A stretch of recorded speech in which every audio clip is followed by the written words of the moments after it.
नमस्ते दोस्तों, आपका हमारे YouTube channel beginners approach to stock market में स्वागत है। हम इस प्लेटफार्म पर fundamentally strong shares long term के लिए डिस्कस करते हैं। हम बिगनर्स के साथ बातचीत का सिलसिला शुरू कर रहे हैं।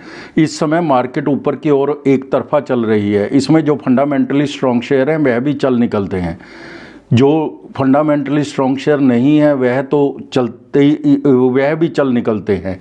यह लगता है क्योंकि उसका खरीदा शेयर चल पड़ा है तो वह मार्केट को समझ गया, लेकिन कुछ समय पश्चात उसको नुकसान उठाना पड़ता है। इसलिए नॉलेज प्राप्त करके ही निवेशकों को अच्छे शेयरों में इन्वेस्ट करना चाहिए। बहुत बार बाजार में एक वक्त में पूरी भीड़ एक तरफ को चल निकलती है, वह बहुत ही खतरनाक है। जैसे पेटीएम आईपीओ और रिलायंस पावर का आईपीओ आया था तो क्राउड ने इसमें पैसा लगाया बिना उसके फंडामेंटल्स की जांच करे। इससे बहुत से निवेशकों को नुकसान उठाना पड़ा। अभी कभी कभी किसी कंपनी की प्रोडक्ट से लगाव हो जाता है तो हमें लगता है कि यह कंपनी का शेयर नीचे जा ही नहीं सकता।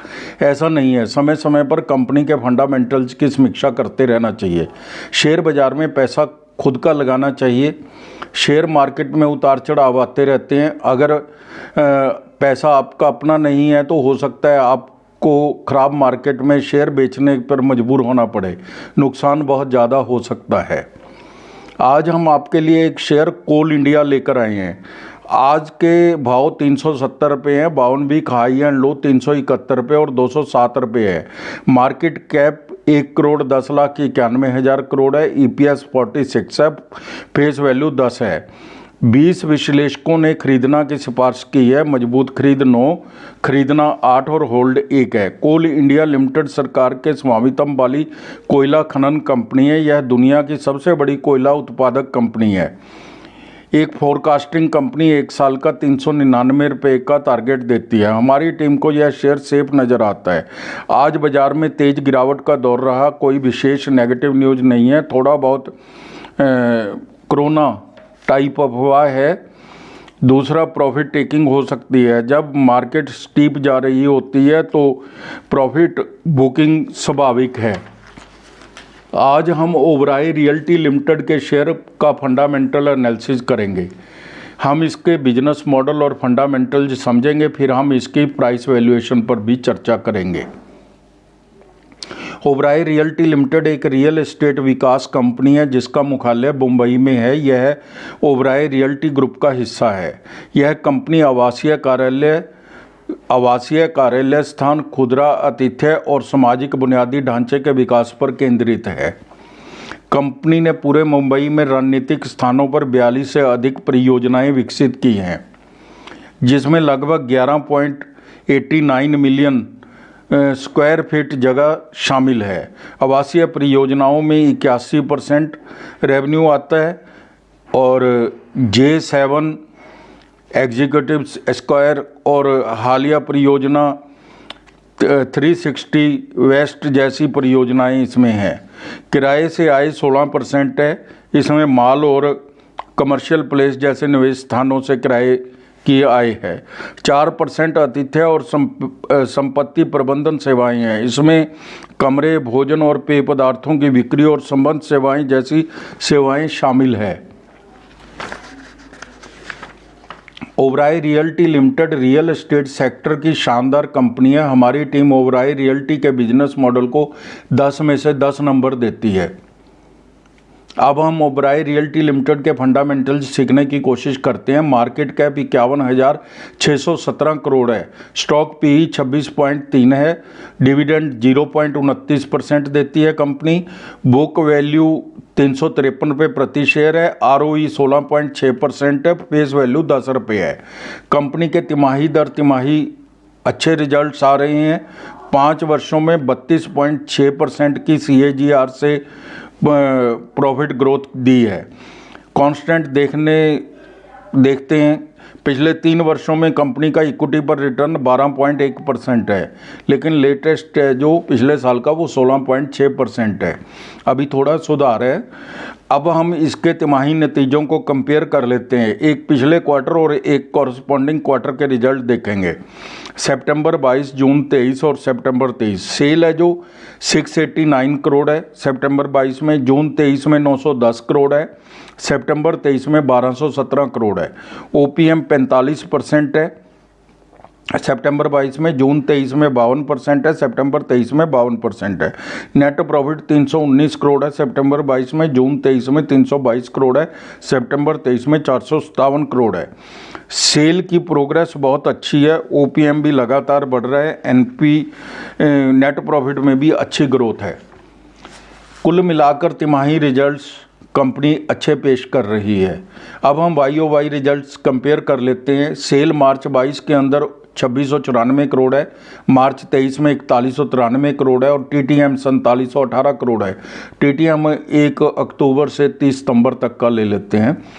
OPM 44% है मार्च 22 में, मार्च 23 में 50% है और TTM है जो 51% है। नेट प्रॉफिट है जो वो 1047 करोड़ था मार्च 22 में, मार्च 23 में 1905 करोड़ था और TTM 1961 करोड़ है। सेल, OPM और नेट प्रॉफिट तीनों में अच्छी बढ़त है, बहुत ही शानदार रिजल्ट है। स्टॉक प्राइस पर अब चर्चा कर लेते हैं। स्टॉक प्राइस CAGR 5 वर्ष की 26% है, 3 वर्ष की 38% है, 1 वर्ष की 62% है। बैलेंस शीट देख लेते हैं। रिजर्व है जो 12,480 करोड़ है, बोरोइंग 3,358 करोड़ है, cash and cash equivalent 3,799 crore है।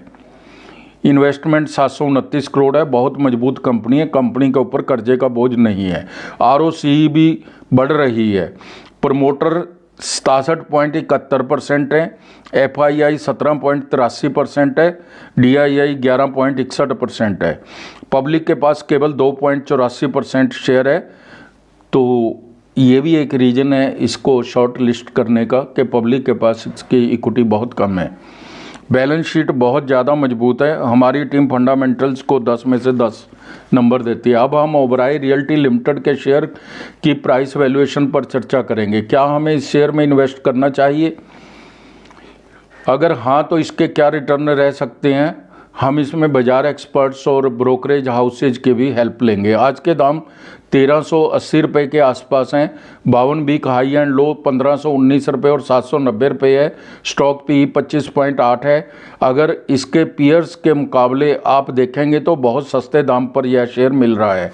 DLF 75 की PE पर, गोदरेज प्रॉपर्टी 81 की PE पर और ब्रिगेड एंटरप्राइजेज 85 की PE पर मिल रहा है। EPS 53.94 है, PE 25.90 है। यह शेयर बहुत ज़्यादा सस्ते दामों पर मिल रहा है। कंपनी ने कोलशेड ठाणे में पहली लग्जरी आवासीय योजना चालू की है। इसने 1 वर्ष में 58%, 3 वर्ष में 157% और 5 वर्ष में 192% का रिटर्न दिया है। 21 एनालिस्ट में से 15 इसके पक्ष में है। एक प्रतिष्ठित फोरकास्टिंग कंपनी ने 1 वर्ष की फोरकास्टिंग 1651 रुपये और 5 वर्ष की 2485 रुपये बताई है। हमारी टीम का अनुमान है यह शेयर अगले 2 वर्ष में 2000 के आसपास होना चाहिए। कोई भी शेयर में इन्वेस्ट करने से पहले अपने वित्तीय सलाहकार की राय जरूर ले लें। अब हम एक कंपनी यूनो मिंडा जो ऑटो एंसिलरी कंपनी है के शेयर पर बात करेंगे। हम बात करते रहते हैं EV के ऊपर, इलेक्ट्रिक व्हीकल के ऊपर, बैटरीज के ऊपर, लेकिन एक सेक्टर को हम भूल जाते हैं जो ऑटो एंसिलरी है। इसके बिना तो ऑटो का विकास कैसे होगा।